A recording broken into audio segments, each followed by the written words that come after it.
Just an FYI, we are in gallery mode on the live stream.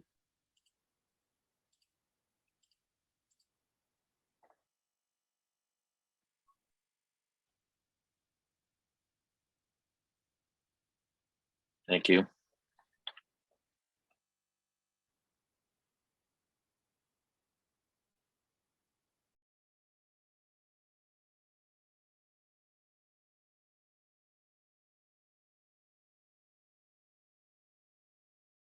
Okay, we're good. Sergeants, at this time, you can start your recordings. PC recording all set. According to the cloud, underway.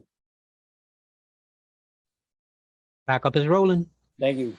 Good morning and welcome to today's remote New York City Council hearing for the Subcommittee on Landmarks, Public Sightings, and Dispositions. At this time, would all panelists please turn on their video for verification purposes, and to minimize disruptions while speaking, please place all electronic devices to vibrate or silent mode. If you'd like to submit testimony, please send via email to landusetestimony@council.nyc.gov. Again, that is landusetestimony@council.nyc.gov. Thank you for your cooperation. Chair Lewis, we are ready to begin. Thank you. Good morning. I'm Councilmember Farrah Lewis, Chair to the Subcommittee on Landmarks, Public Sightings, and Dispositions. I'm joined today by my colleagues, Councilmembers De La Rosa, Feliz, Ung, Marte, Nurse, Richardson, Jordan, and Majority Leader Powers. Our thoughts and prayers are with Councilmember Vernikoff, who is working with her community right now, addressing the issue in Ukraine. Today, we will begin by voting on two items we heard at our last meeting, LUs 13 and 14, the Castle 3107-111 East 123rd Street project, and LU 15, the Fifth Amendment of the East New York Urban Renewal Plan. We will then hold a public hearing on the new Providence development. Before we begin, I recognize the Subcommittee Council to review today's hearing procedures. Thank you, Chair Lewis. I am Jeffrey Campagna, counsel to this subcommittee. Members of the public who wish to testify were asked to register for today's hearing. If you registered to testify and are not yet signed into Zoom, please sign in now and remain signed in until you have testified. If you wish to testify and have not registered, please go to www.council.nyc.gov/landuse to sign up now. If you are not planning to testify on today's items, please watch the hearing on the New York City Council website. All people testifying before the subcommittee will be on mute until they are recognized to testify. Please confirm that your mic is unmuted before you begin speaking. Public testimony will be limited to 2 minutes per witness. If you have written testimony that you would like the subcommittee to consider in addition to or in lieu of your appearing before the subcommittee, or if you require an accessible version of a presentation given at today's meeting, please email landusetestimony@council.nyc.gov. Please indicate the LU number and project name in the subject line of the email. During the hearing, council members who would like to ask questions should use the Zoom raise hand function. The raise hand button should appear at the bottom of the participant panel. I will announce council members who have questions in the order that they raise their hands. Witnesses are reminded to remain in the meeting until they are excused by the chair. Lastly, there may be extended pauses if we encounter technical problems. We ask that you please be patient as we work through these issues. Chair Lewis will now continue with today's agenda. Thank you. We will now vote to approve LU numbers 13 and 14, the Castle 3107-111 East 123rd Street project. These applications submitted by the Department of Housing Preservation and Development pursuant to sections 197C and 201 of the New York City Charter and Article 16 of the General Municipal Law request approval of the following: the Urban Development Action Area designation, the Urban Development Action Area project for such area, a disposition of such property to a developer to be selected by HPD, and the grant of a special permit pursuant to section 74-903 of the zoning resolution to modify the requirements of section 24-111 to the permit the allowable community facility floor area ratio of section 2411 to apply to a nonprofit institution with sleeping accommodations in an R7-2 district These actions would facilitate the proposed construction of a 15-story building on a property located at 107 to 111 East 123rd Street in the Manhattan Council District represented by Councilmember Richardson Jordan. We will also vote to approve LU 15 proposed by Fifth Amendment of the East New York Urban Renewal Plan submitted by the Department of Housing Preservation and Development pursuant to Section 505 of Article 15 of the New York State General Municipal Law and Section 197C of the New York City Charter. The application requests approval of an amendment of the East New York 1 Urban Renewal Plan to allow residential development on a site previously designated as open space. The site is located in the Brooklyn Council District represented by Councilmember Barron. Council, please call the roll. Chair, I believe that Councilmember Richardson Jordan had remarks about her item, the Castle 3 project, if you would like to. Sorry about that. Councilmember Richardson Jordan, you have the floor. So I just wanted to say that I'm strongly in favor of this project, Castle 3, and I hope members will support us in making some much needed supportive housing in our district. This project has 58 supportive housing units for those who are formerly incarcerated and or formerly houseless. In addition to that, it has 24 units of affordable housing. Is 100% affordable. It's also 100% green. It's invested in electric technology. There is going to be a teaching kitchen and additional resources for people who are in the building. And I'm really looking forward to the added value that I believe this will bring to our district. So please vote yes on Castle 3. Thank you, Councilmember Richardson Jordan. Council, please call the roll. Lewis, I vote aye. Belize, I vote aye on all. De La Rosa, Aye. Marte, Aye. Nurse, Aye. Hung. Aye. By a vote of 6 in the affirmative, 0 in the negative, and with 0 abstentions, the items are approved and referred to the full land use committee. However, we will hold the vote open in case Councilmember Holden arrives. And now we may continue. Thank you, Council. We will now proceed to today's public hearings on LUs 18 and 19 for the new Providence Development. LU 18 is an application submitted by the Department of Housing Preservation and Development and the Department of Homeless Services, also known as DHS, pursuant to the Section 197C of the New York City Charter, requesting approval of public siting to modify a restriction, limiting the capacity of shelter facility. LU 19 is an application submitted pursuant to Article 16 of the General Municipal Law and Section 197C of the New York City Charter for the designation of an urban development action area, approval of an urban development action project for such area, and the disposition of such property to a developer to be selected by HPD. These applications would facilitate the construction of a development containing approximately 171 shelter beds, 130 supportive and affordable housing units located at 215-225 East 45th Street in Manhattan Council District represented by Majority Leader Powers. Is Majority Leader Powers available for remarks? Yes, thank you. Thank you, Chair Lewis. Thanks for having me. This project is located in my district. It's actually, at this moment, an existing shelter that's been in my district for some time. The project is actually meant to accommodate a new shelter with some extra beds, but also to build supportive housing in this area as well.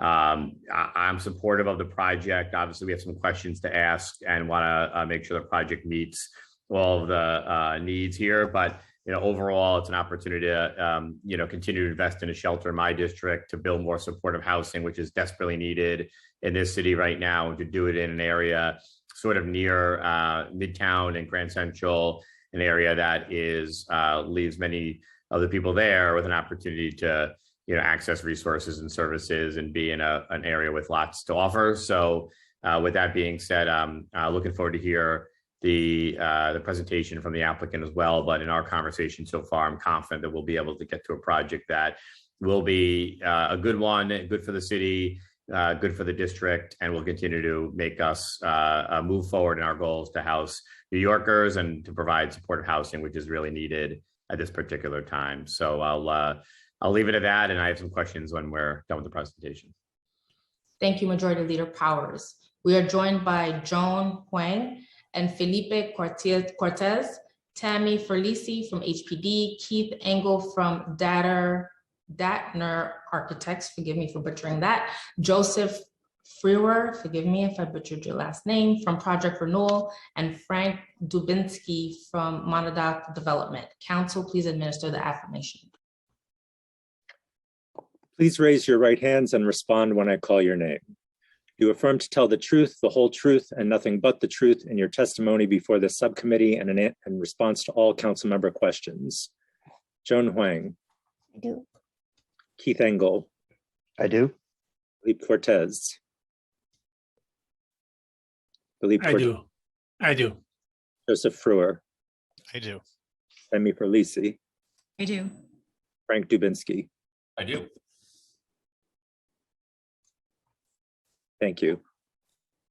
Thank you. Your PowerPoint presentation will be posted on the screen if you request it, and we will begin once it's up.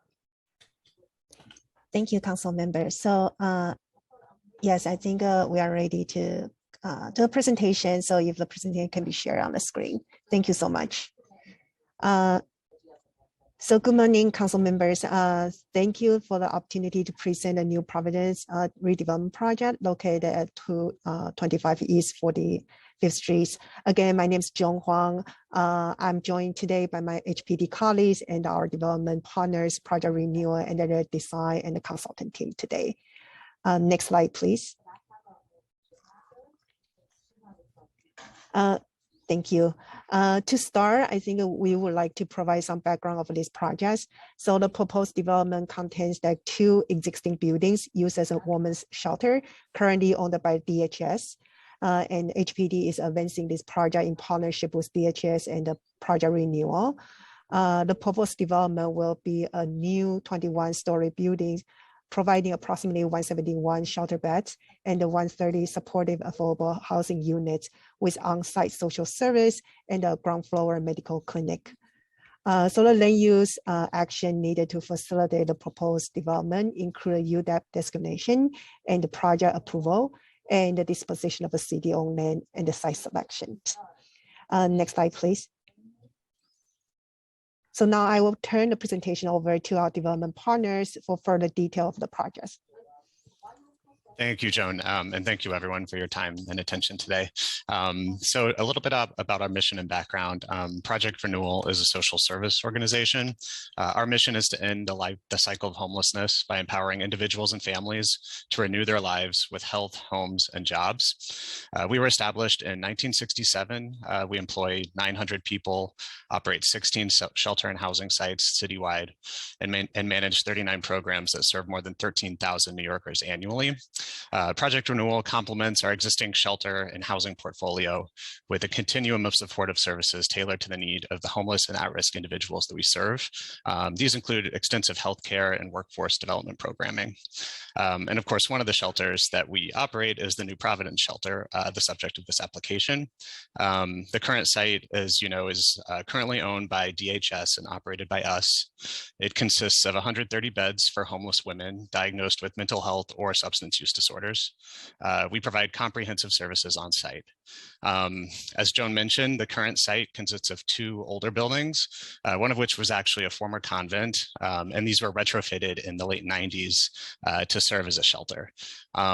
Because of that retrofit, the existing layout is pretty inefficient. they had to join the two buildings. So for example, the floors between the buildings don't exactly line up, which is not optimal for clients and staff with disabilities. And so for that and a few other reasons, a redevelopment would really increase the quality of life for our residents, staff, and we think the whole community. And I should also note that the building is currently underbuilt per existing zoning. Next slide, please. So our development program, as Joan mentioned, the redevelopment of this provides an opportunity to modernize the shelter and maximize the buildable FAR to add permanent housing to the site, in addition to the shelter beds that we have.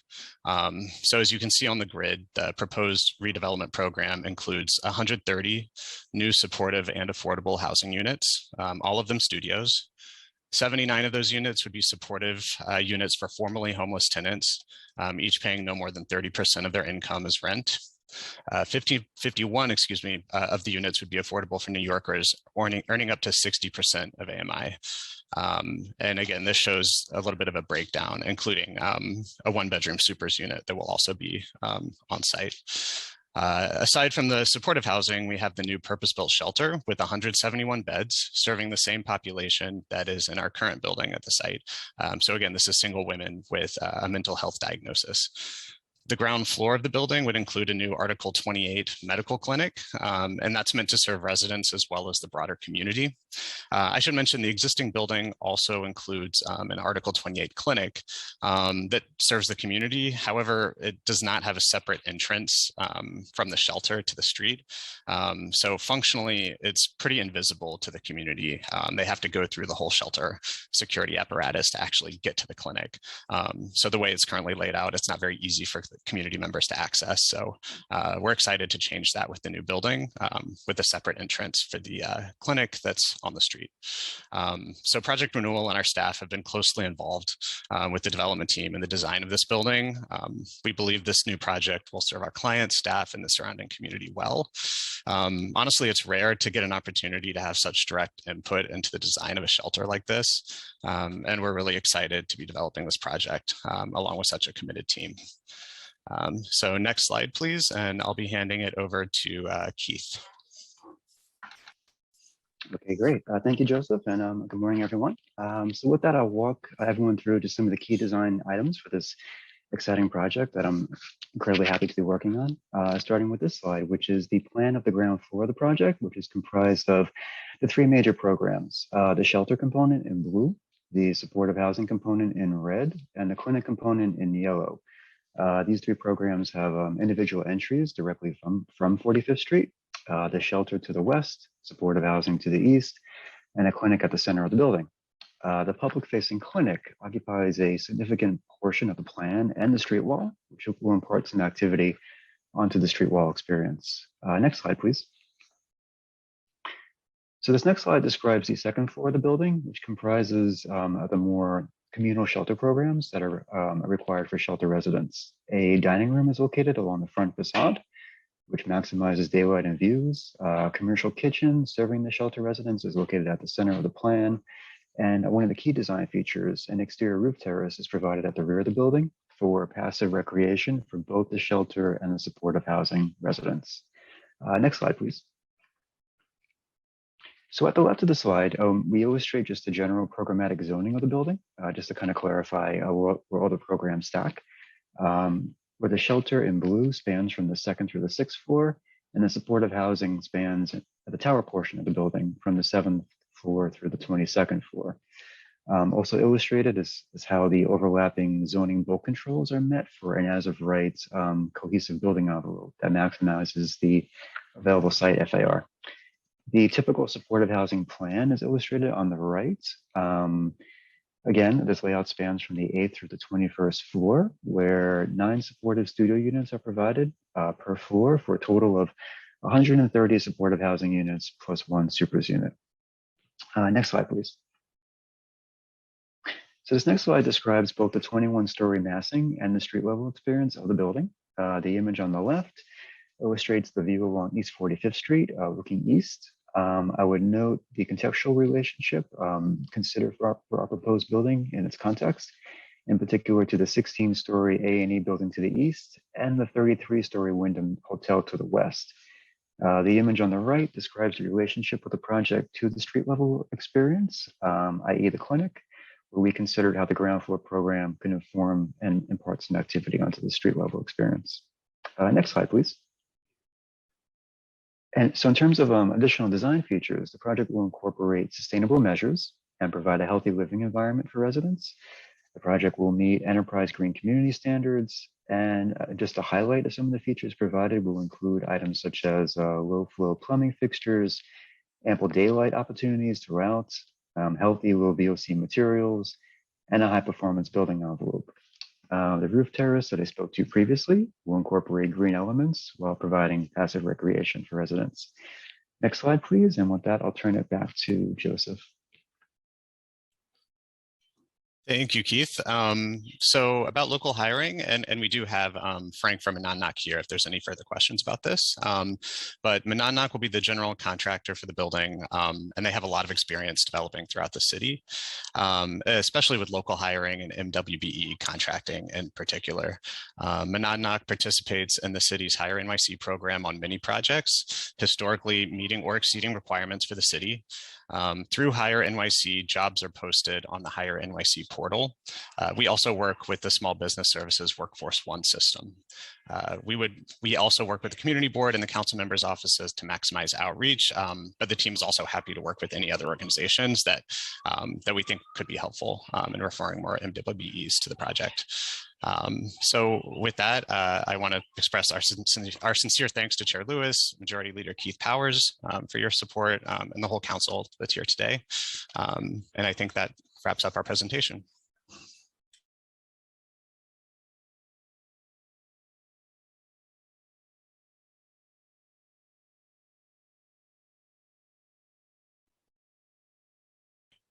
Thank you for your testimony.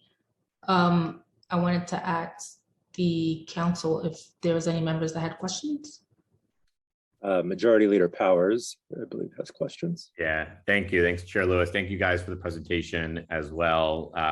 A few questions. One is, am I correct saying is this on city-owned land that where you're building this on, or is it property that is being leased, or just kind of want to understand the arrangement in terms of how you're sort of just arranging between the shelter and the property that it's on?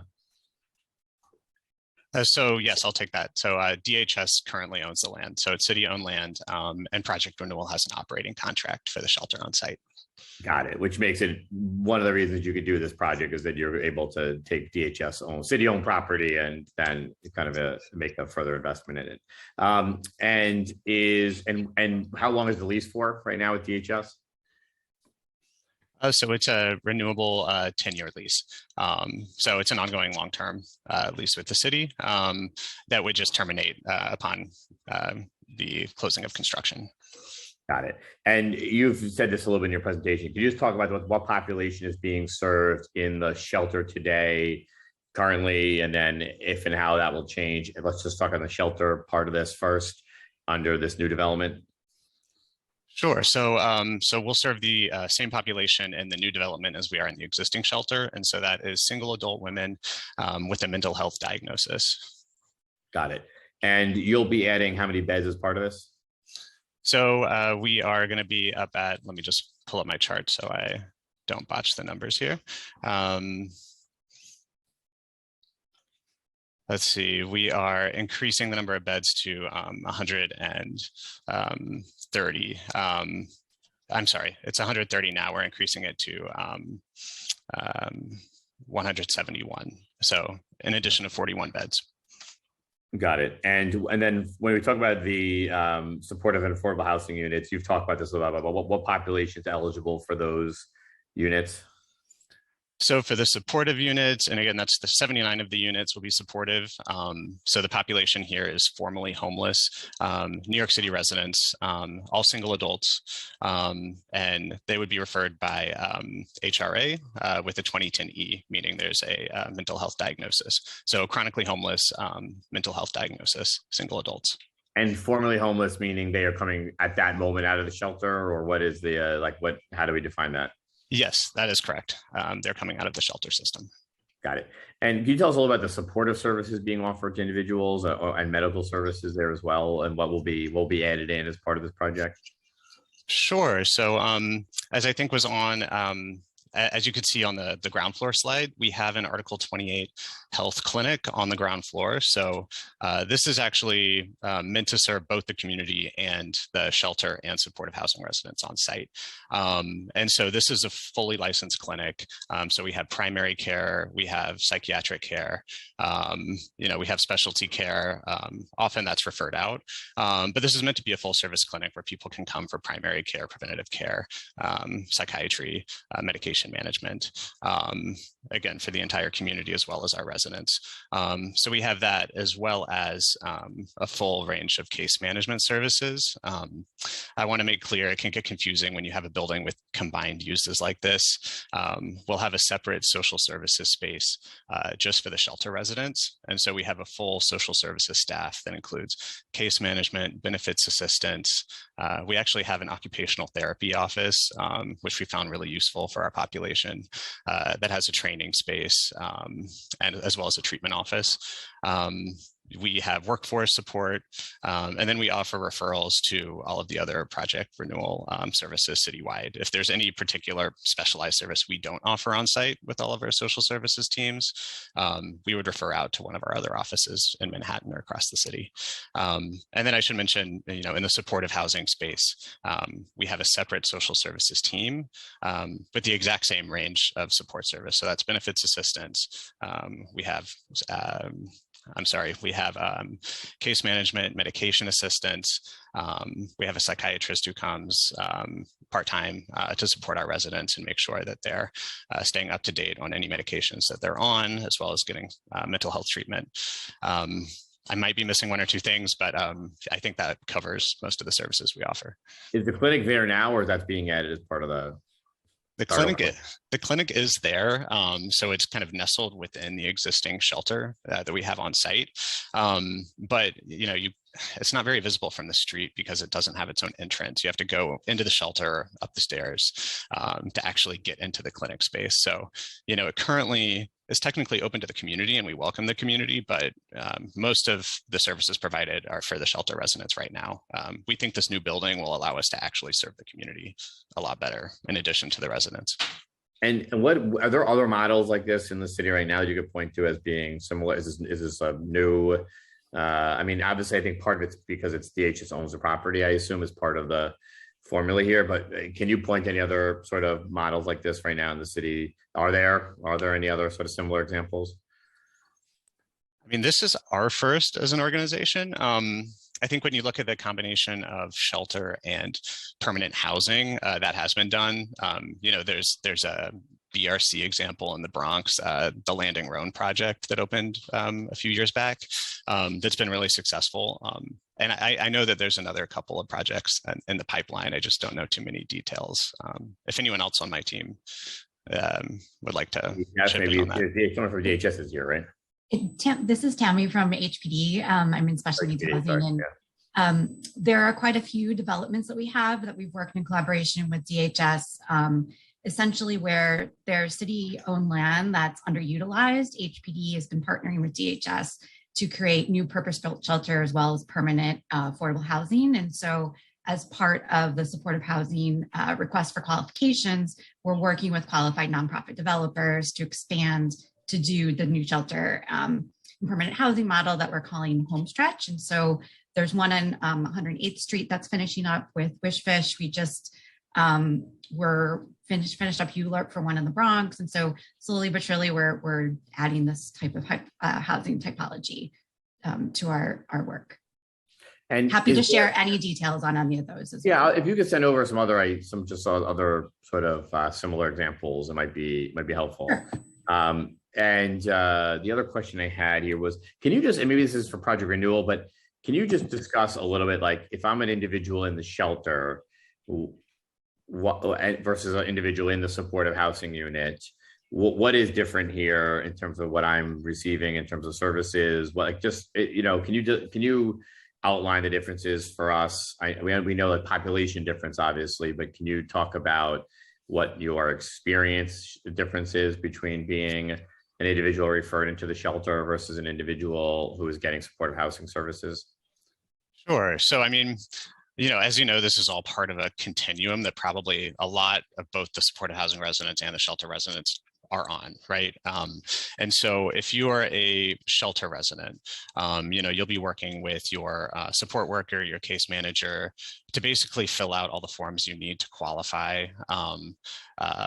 for our specialized shelter beds. So basically we work with DHS, and, I don't think, we have anyone from DHS here right now, but basically as people come into the intake center at DHS, they will, if they match our qualifications, meaning they have a mental health diagnosis that would qualify them for our shelter, and a single adult woman, DHS basically would feed us any clients that they have. So our team works directly with DHS to intake those individuals.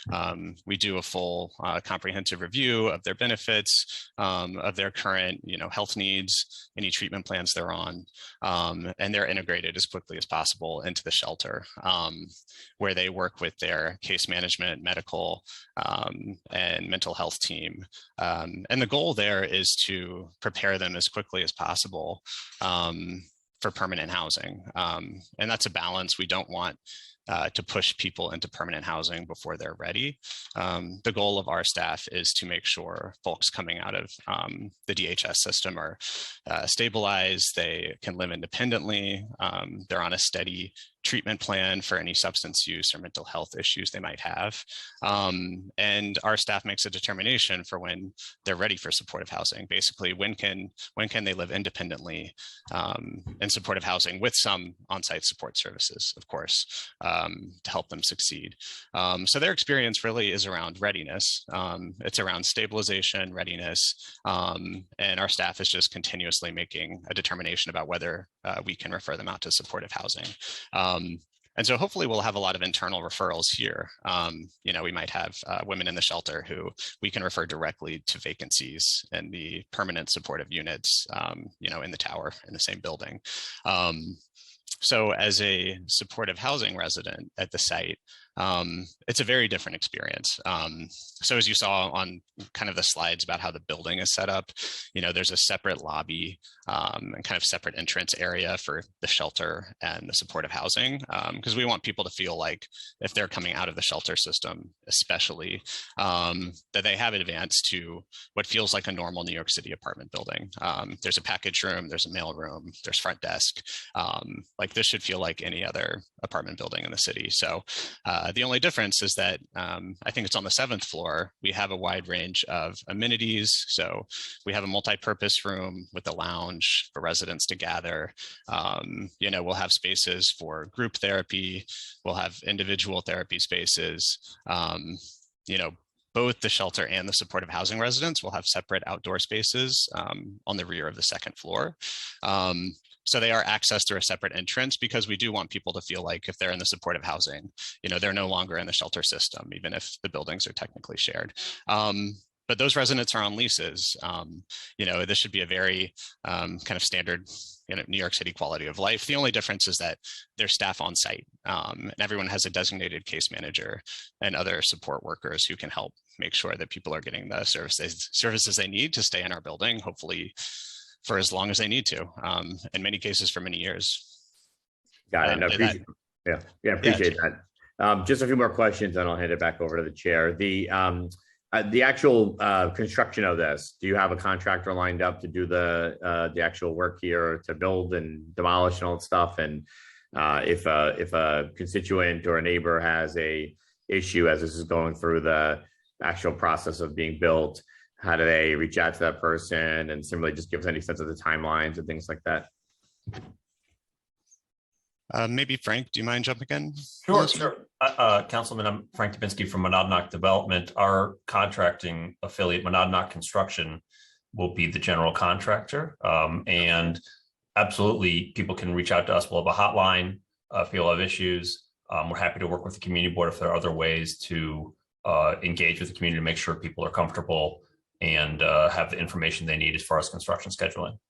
It would be helpful if we could just maybe set aside meeting just to talk about construction noise, hours, all that stuff, just so the neighbors feel engaged, involved, and know how to address any issues that might pop up. Just one last one before I go, and then I have others, but we'll just send them over in terms of some details of the plan. Just give us a sense of what community board and borough president's recommendation were here for on this project. As for project renewal. So we have not yet engaged with the neighboring buildings. We typically wait until we're a little further along in the design. No, sorry. process. The question was, what was the community board's resolution and the borough president's resolution on this? So they both voted in favor of this. So we got yes votes from the community board, from the borough president, and let's see. We have reached out to the BID, of course, and other local nonprofits. But I think.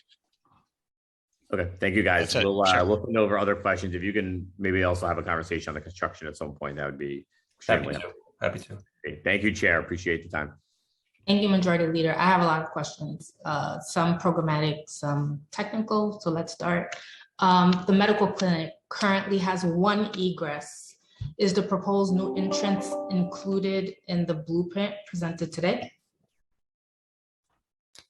Yes, it is. If it's helpful, we could pull up the presentation so we could take a look at.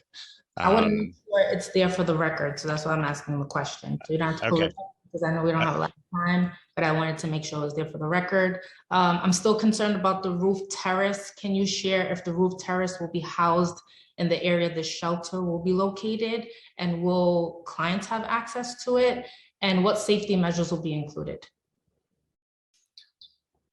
So the roof terrace is on the rear of the second floor of the building. So this floor is mostly dedicated to shelter services spaces. And actually the roof terrace will have a portion that'll be used by shelter residents and another portion that'll be used by the permanent housing residents, even though it's technically the same space running along the full back of the building. So everyone has access. There's a separate elevator for the permanent housing tenants to access their space. And the elevator bank for the shelter also goes out onto the second floor, and there will be access to that space, whenever we have enough staff available to supervise. So I would assume at all hours except overnight. We expect to have that space open, because it's a major benefit to have folks using that space rather than gathering elsewhere on the block or in the community. We want to make it very attractive for people to use and hang out.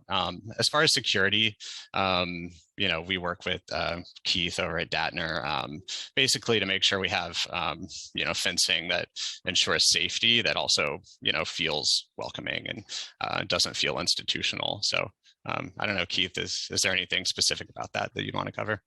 I think those are the main things. I think perhaps something that we can mention too is at the rear of the building, we're also kind of sheltered by pretty much buildings on all three sides. So safety issues are a little bit less of a concern, just because we have that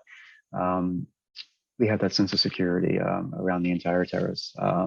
Otherwise, there would be fencing measures that we would employ. We do also have a separation between the shelter populations and the supportive housing populations as a way to kind of break apart the terrace area into two discrete zones. And I think Joseph, you spoke to just the fact that both of these zones have like a discrete access specifically for the supportive housing residents and specifically for the shelter residents. All right, I hope the amenities will be the same as well on both sides. If we're talking about equity and the equitable New York, I'm assuming that it will be equitable on both sides. It was mentioned earlier in the testimony that the 79 affordable housing units will be studios. So my assumption, and you could correct me if I'm wrong, that is intended for individuals and not families. But we also did not get the mix or description of the mix of the 51 units, if that could be shared for the record. Oh, yes, I'm sorry. So all of them, including those 51 units, will be studio units. And so, yes, those are meant for individuals and not families. The 79 is meant for individuals, studios. What about the 51 mix, if you could share that? Yes, those are also studios for individuals. Okay, so nothing for families. That's correct. All right, we need to talk about that a little bit more.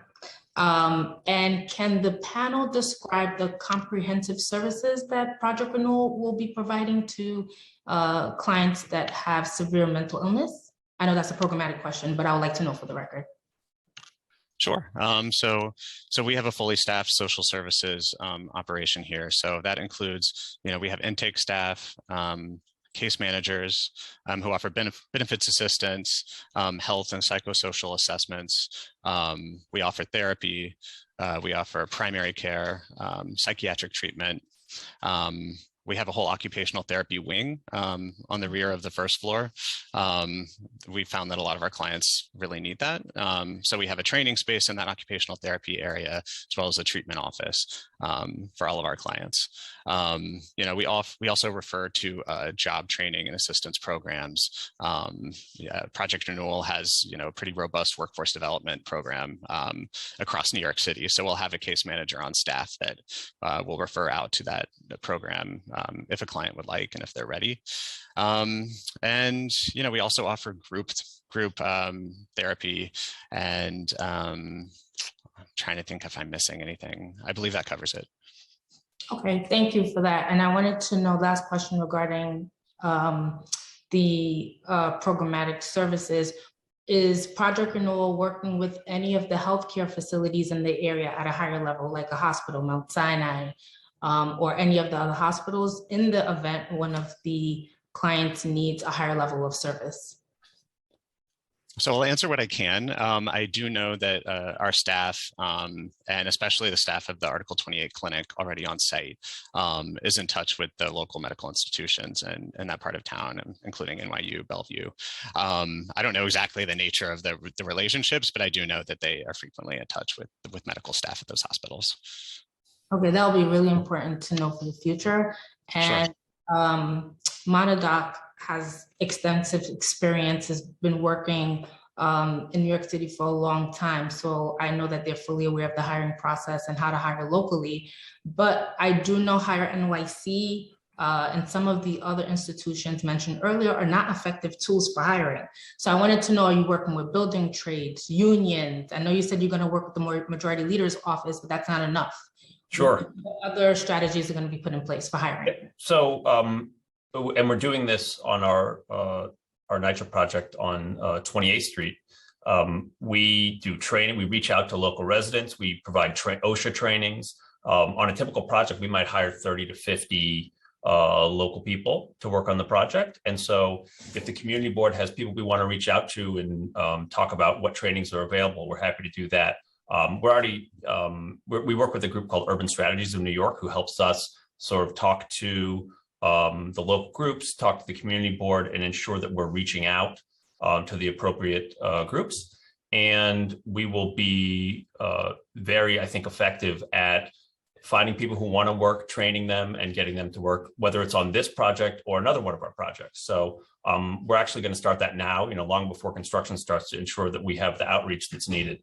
So yes, we do much more than Hire NYC, but we will comply with Hire NYC and the other government requirements.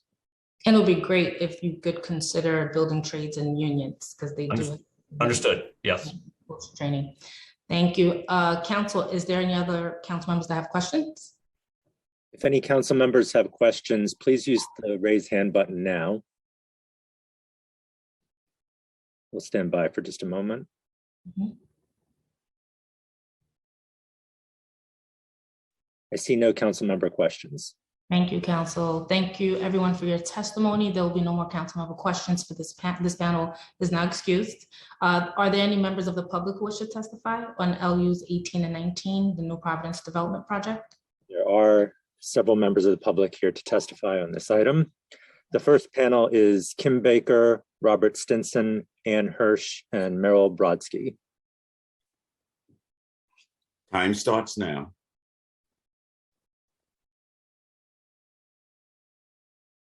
Well, let's wait for them to get in.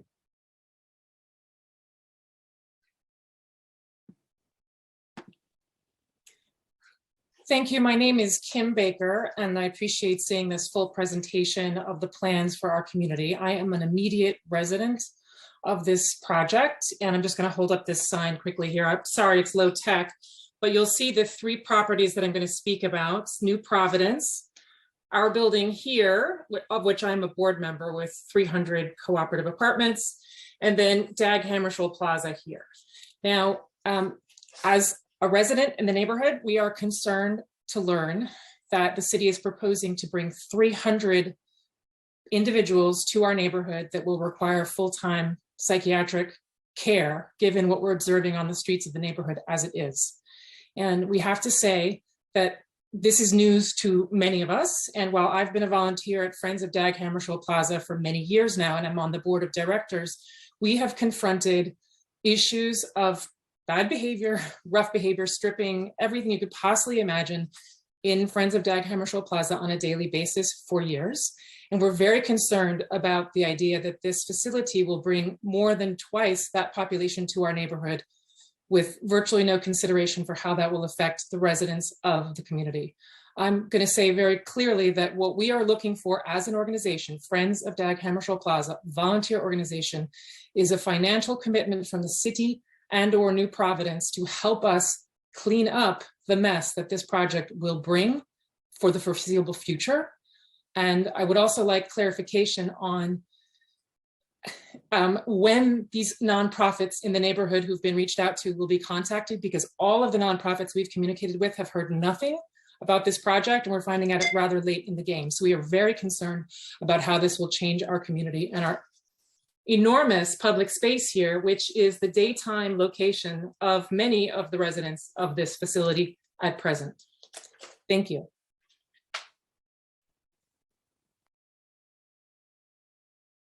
Robert Stinson is next. Time starts now. My name is Robert Stinson, and I and my colleague Kim Baker serve on the board of the Friends of Dag Hammarskjöld Plaza, which is on 47th Street between 1st and 2nd Avenues. I also serve as a liaison with the 17th Precinct New York Police Department for the board. I live in the neighborhood on East 52nd Street. As a background to our response, we are already having a serious problem with the mentally ill homeless population in the plaza and also in the neighborhood. As an example, a seriously mentally ill homeless man has been camping on 52nd Street on the sidewalk and in the outdoor dining area of Mimi's restaurant at 52nd Street and 2nd Avenue. He has threatened Mimi's staff, run screaming up and down the street, and repeatedly been violently ill on the sidewalk. Nevertheless, we are told by the police and the EMS that they cannot do anything about this situation without the mentally ill man's approval, in spite of numerous phone calls from the neighborhood. Basically, we have to wait for a crime to be committed before the police can act. We have repeatedly had the situation in the plaza as well with other homeless people. The new shelter at the Vanderbilt Y and elsewhere have exacerbated the problem, with their clients left to roam the streets during the day and causing unsafe and unsanitary situations to arise, especially in the garden area and non-working fountains at the plaza and throughout the neighborhood. While we are very supportive of helping the homeless population, providing a clinic and providing affordable housing, we have two concerns. First, what purpose does this clinic serve if so many of the mentally homeless already in the neighborhood are not willing to be admitted? The second is, if there's an increased mentally ill homeless population because of Project Renewal with those clients who are willing to be admitted and are left to wander our streets during the day, what is Project Renewal willing to do to supplement our strained funding for maintaining the plaza and neighborhood? We have hired people to clean the plaza since the city is not keeping it clean, and volunteers are constantly cleaning excrement and needles from our garden area. While the police have tried to be responsive to disruptive behavior, the situation has become overwhelming, and we need funds to clean the plaza and staff from Project Renewal through the DHS to assist us in monitoring the plaza and the neighborhood. Time expired. Okay, thank you for your attention. And Hirsch is next. Time starts now. My name is Ann Hirsch. I have served with Friends of Dag Hammarskjöld Plaza from the very beginning when the park opened in 1999. So that's more than 20 years. And before that, I was with the Turtle Bay Association fighting to get this park reconstructed. And from the very beginning, there has been a homeless problem because it's an ungated property. However, over these years, I have seen an escalation in the kind of homelessness we experience because there's a great deal more drug abuse and the substance abuse and the kind of drugs that are used and the level of violence and acting out. And I kept hearing the word mental illness as you reviewed your facility. And this mental illness issue spreads naturally into our public spaces. And it is intimidating to the population of people that have bought into the area, that rent in the area. We serve a big senior population. We have a lot of families with children. And naturally, when you start seeing needles in the park, and this is a constant everyday appearance now, it didn't used to be that way. And at the same time, the cost of services like hiring someone to sweep, a broom and sweep operation, has absolutely skyrocketed. We now, from out of the goodness of our neighbors, are hiring a part-time person who is actually came out of the Doe Fund rehab process, and he has been wonderful, but he can only serve 3 times a week. It's part-time. That's the best we can do. And we really need financial help. The Parks Department, as everyone knows, is starving. They are Time expired. The next panelist is Meryl Brodsky. Time starts now. Thank you. I'm Meryl Brodsky. I'm talking on behalf of TBA, which spans about 43rd Street to 53rd Street, Midtown East Manhattan. I'm also a board member of Friends, as well as a district leader in the area. And I appreciate the opportunity to be here today. Okay, what Ann was saying and what the others, and Kim and Bob, is true. There is an increasing homeless problem in the area of Turtle Bay, which I just described to you.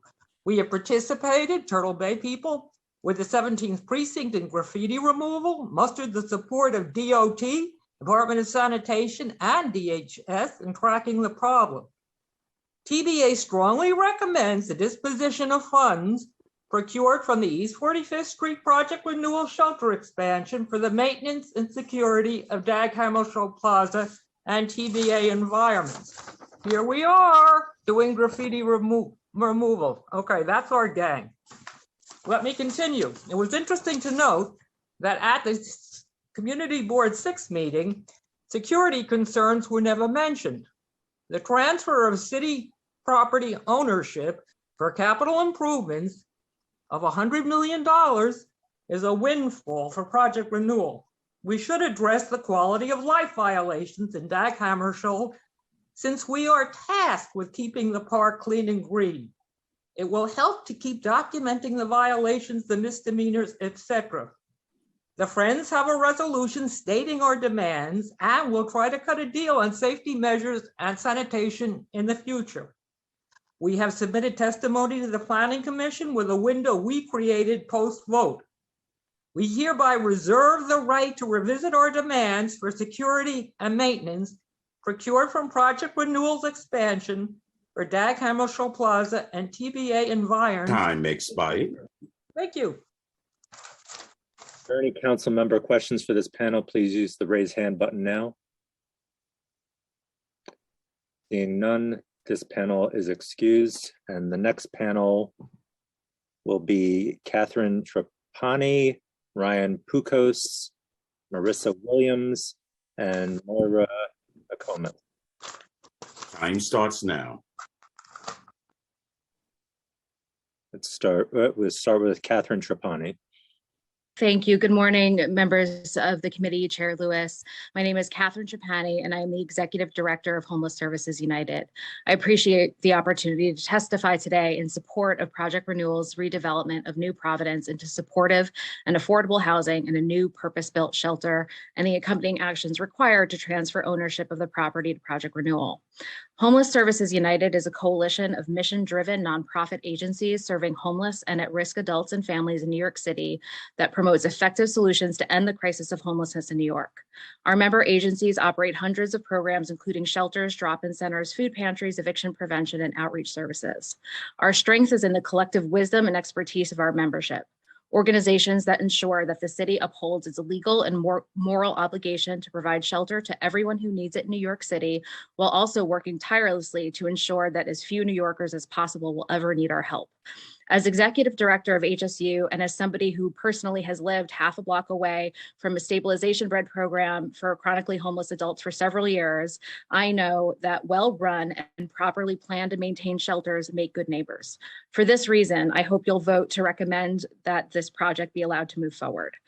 The current building is poorly designed and is in need of upgrades. This project will rebuild the shelter from scratch with a design that supports access to services. Things like the ground floor clinic, security will promote dignity for the residents and security for the neighbors. Ground floor services will make things accessible. Wide hallways will create safety, easy flow throughout the space, and good sight lines. The outdoor space on the roof deck, which is away from the street level, allows residents to safely recreate and socialize. The difference that client-centered design makes is transformative for both clients and neighbors, and having spaces that are welcoming and efficient make residents more comfortable, enhance access to utilization of services, and promotes better outcomes. Simple things like improving flow Time can make expired. it. Thank you very much. I hope you move to approve the project. Thank you. The next panelist is Ryan Pukos. Time starts now. Good morning. My name is Ryan Pukos. I'm with the Grand Central Partnership. The Grand Central Partnership is a business improvement district serving approximately 70 square block area in Midtown East surrounding Grand Central Terminal. As one of the world's largest bids, serving a district with 76 million square feet of commercial, residential, and retail building space, our goals are to keep our Midtown East neighborhood clean, safe, and thriving. We believe that Project Renewal's New Providence project supports these goals in the following ways.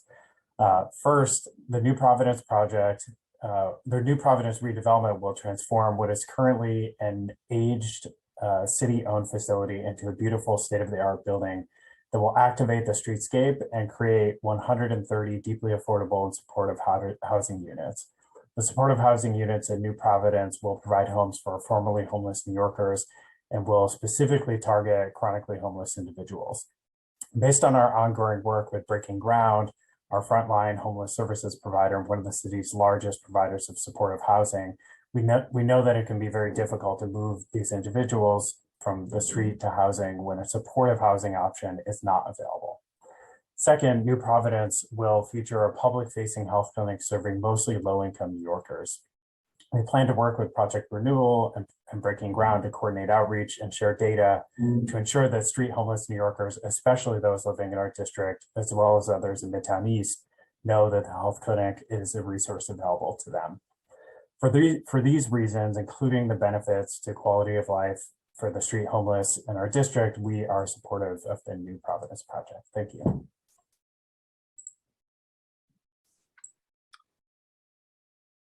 Excuse me. The next panelist is Marissa Williams. Time starts now. Good morning, Chair Lewis and members of the committee. My name is Marissa Williams, and I'm a representative of 32BJ SEIU. I am here on behalf of more than 85,000 32BJ members here to express their support for this project. The developers HPD, DHS, and Project Renewal have applied to dispose of and redevelop a city-owned site, which includes a shelter.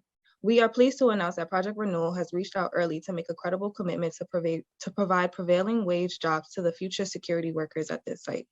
32BJ supports responsible developers who invest in the communities where they build. The best way to make sure that the developments like the one proposed have a positive impact on building service workers is for the developers to make a formal commitment to pay the prevailing wage and create good jobs with family-sustaining wages and benefits. We know that this development will continue to uphold the industry standard and provide opportunities for working families to thrive. For these reasons, we are in full support of this project and we respectfully urge you to approve this rezoning. Thank you. Thank you. The next panelist is Moira Mccomas. Time starts now. Hi, members of the committee and Chair Lewis. My name is Moira Mccomas. I'm the policy analyst at the Supportive Housing Network of New York, which is a statewide organization that advocates on behalf of supportive housing providers. I speak today on behalf of the network to express our strong support for the New Providence redevelopment. So for those that are less familiar, supportive housing is deeply affordable, permanent housing with wraparound social services like case management, occupational therapy, as Joseph has mentioned, and it provides homes and stability for those most vulnerable in our society. The new Providence Redevelopment will transform what is currently an aged city-owned shelter into a beautiful state-of-the-art building that will create 130 deeply affordable and supportive housing units, as well as the health clinic serving the community of low-income New Yorkers. At a time when the city faces dual housing and homelessness is looking at the end of an eviction moratorium, it's more than critical than ever before that we all work together to ensure that we create new homes and say yes to every opportunity to make a dent in the shelter census. Additionally, Project Renewal is a highly respected nonprofit. They have operated the shelter in the neighborhood for decades. They are and have been a responsible neighbor and partner. I can think of no better provider to lead this development to create new housing opportunities that can permanently end homelessness for New Yorkers in need. So thank you for providing this opportunity for me to express my strong support of the new Providence Project, and we really hope that this project will be approved. Thank you. If there are any council members who have questions, please use the raise hand button now. Seeing no council member questions, this panel is excused, and we will move on to the next panel. The next panel is Diana Antioser, Lynn Fay Yang, Joan Boyle, and Cheryl Kazan. Time starts now.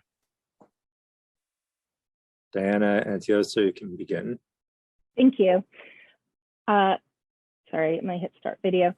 I am a longtime resident of this neighborhood. I moved here in 1997, the year the shelter opened. I am 1 block away on 44 East 44th Street.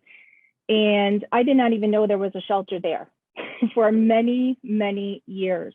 Up until about 5 to 10 years ago, it has progressively gotten worse in my neighborhood. The street of 45th Street, there are constant people harassing both male and female friends of the residents. There's constant fighting. There are women hanging out at 45th and 2nd that are part of the shelter. Police are constantly called there. I don't feel safe after dark walking down 45th Street and shopping at the Amish market due to people on both corners and having been harassed both verbally and been verbally told I would be assaulted by them for no reason other than walking down the street. My concern with this, while I am a huge proponent for solving homelessness, and I think your building is lovely and would be beautiful in the neighborhood and everything inside is great, my concern is you are only concerned with the beauty and what's inside and not what's outside, and people coming out into the neighborhood and the responsibility to the neighborhood. We are considering the needs of few versus the needs of all the many in the neighborhood. And it's not fair to live in the safest neighborhood in New York, which is now no longer safe. And so I'd like that to be a consideration for approval, is that there is more responsibility to what's outside the shelter in our neighborhood. Police are repeatedly called. If you look at the Google reviews currently, it's a 2-star or less review by people who have been residents there. How is this changing just because your facility is going to be new and beautiful? What are you doing to treat people? Time expired. Thank you. Next panelist is Lynn Fay Yang. I'm sorry if I got your name wrong. Time starts now. Hi, my name is Lynn Fay, and I'm the director of social media for Friends of Dag Hammarskjöld Plaza and a longtime resident as well of 47th Street. And I just want to say that we are not against the project renewal. It may come off that way, but that's just because our members are passionate. They've been longtime residents of the area, and they really just care about the neighborhood. What we are saying, however, is that in order for project renewal to live up to the mission that it stated, it must also coordinate with the respective community organizations and have us work together to achieve the goal of an equitable situation for individuals that are experiencing homelessness. And that not only just includes their internal programming, but also external programming as well. So what we are asking for is for there to be a provision with the budget that surrounds project renewal, whether that's to do with the city or with project renewal itself, that basically is a financial commitment for a safety officer that can act, that can provide de-escalation, that can monitor the plaza, that can provide resources for any individuals experiencing homelessness in the area. That is all that we are asking for. But that so far, as other members have said, have not happened yet. We have not been consulted. And again, I want to stress that we are not against this project. We just would like for it to be edited and rewritten, and just for our input to be heard. Because we have worked with other community organizations on the same issue before. We worked with the 47th Street YMCA to turn their facility into a temporary shelter for for individuals experiencing homelessness during the peak of the coronavirus pandemic. Time expired. Thank you. Thank you. The next panelist is Joan Boyle. Time starts now.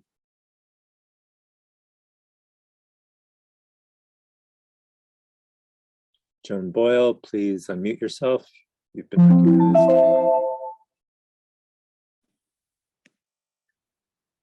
Good morning. Sorry, I didn't realize.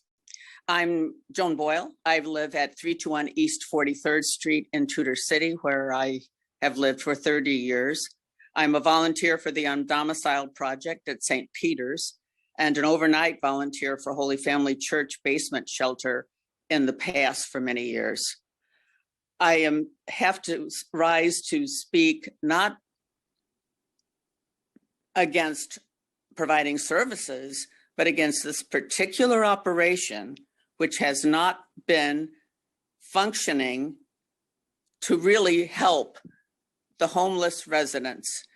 I'm concerned because it changes completely what happens in our neighborhood, because those residents currently at Project Renewal are not being helped.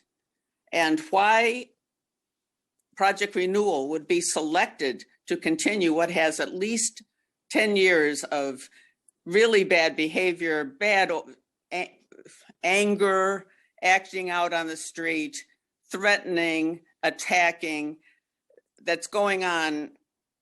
I personally witnessed it 4 occasions, but I attended the February meeting with the Police Build the Block group, and they're trying to deal with someone who's ever they can't control. I have seen people standing in front of the shelter with staff trying to control them and not being able to. It's unfortunate that if you could have supported housing, but someone that really could help the residents and not Project Renewal. There have been just a snapshot, March 25th, 2019, ABC 7. Time expired. Thank you. The last panelist is Cheryl Kazan. Time starts now.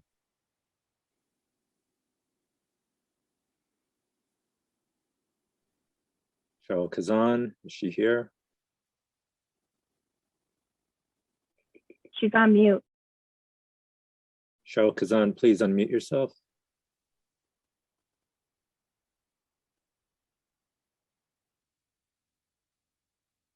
Give it 1 more minute. Cheryl Kazan.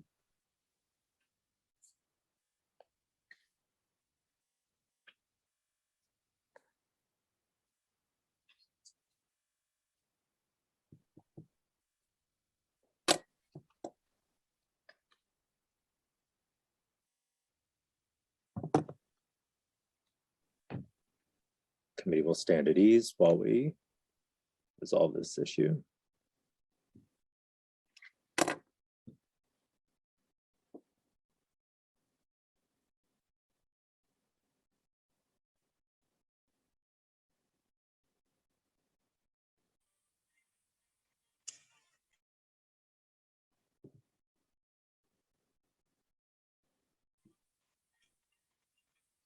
Cheryl Kazan, you're unmuted. You can speak now.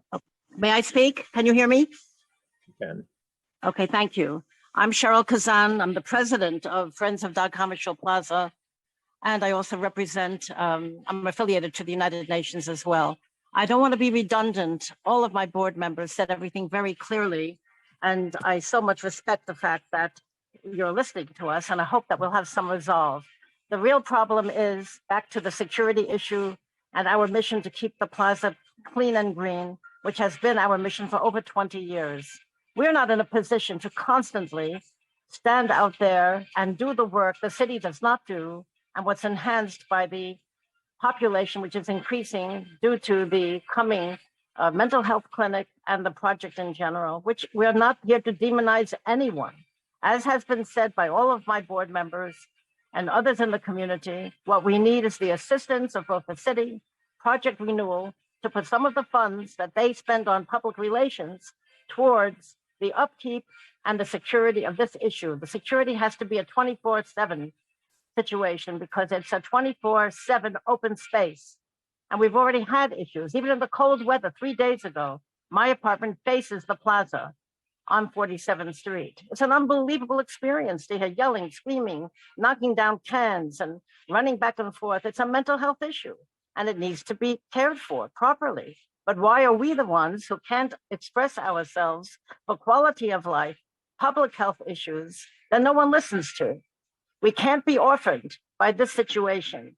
And in terms of BIDs, we don't belong to any of them because we're considered an outside area, which is very unfortunate. So it's wonderful that everyone is in support of something that could be very useful if there is the conditions of security and the proper cleanup crew that would be there actually every day throughout the day, because you don't live here, you're not there. We were told that there is a group from Project Renewal who patrols the area discreetly. What we need is to engage with them, whoever they are, because for us, they're phantom. We Time cannot expired. this way. Thank you. Thank you for your testimony. Are there any council members who have questions for this panel? If you do, please use the raise hand button now. Mansour. Seeing none, panel, and Chair Lewis, that is the last panel of Thank you, Council. Kim, Merrill, Robert, Ann, Catherine, Ryan, Moria, Marissa, Diana, Lynn Fay, Cheryl, and Joan, thank you all for your testimony. I hope the concerns you've raised here today will be taken into consideration and some methods of resolve will be implemented. I also want to share that we've been joined by Councilmember Hanks. This concludes today's business. I want to remind you that if you have written testimony on today's items, you may submit it at landusetestimony@council.nyc.gov. Please indicate the LU number or the project name in the subject heading. I would like to thank the applicants, members of the public, my colleagues, subcommittee council, land use staff, and the Sergeant at Arms for participating in today's hearing. This meeting is now adjourned.